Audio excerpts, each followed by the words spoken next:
Mpun mlebu? Wis. Lho, wedan. Teng awakku lho. Ora mbrenjul ya? Iya. Padahal sampean gagah kula cendhik lho. Aku rak badan sukma nganggo panglemunan. Oh, mekaten. Iya. Nek ming kowe diantem Mak Trisni iki ra ngrasake lara. Tenane? Tenan. Ngopo? Ndasku ajeblaske lemah sik. Ternyata ora krasa edan gleleng iki. Sayo. Sencaki aja men kowe sak mara tuamu wonten kene. Aku mau sia-sia karo aku. Terus keluwihan liyane napa niki? Keluwihan liyane napa? Keluwihan liyane sakarepmu karo ngopo-ngopo iso.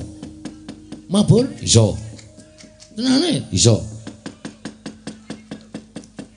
Nek mabur carane? Sikile gedruke lemah ping 3. Engko terus iso mabur. Asli? Iya. Niat batin mabur karo gedruk lemah ping 3.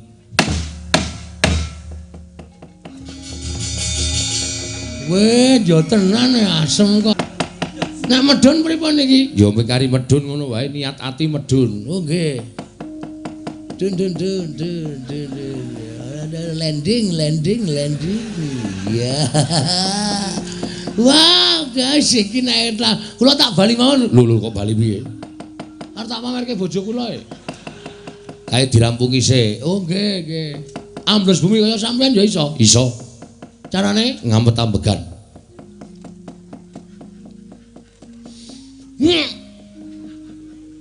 Terus ngletak ngono wae ora bablas. weh. Ngenek kejeglok. Ayo teratapan Ndarantasin lagi sok ngapusi. Ku nek gletak duok ngono ra ya menjoto. Ora, wis to, yakin wae.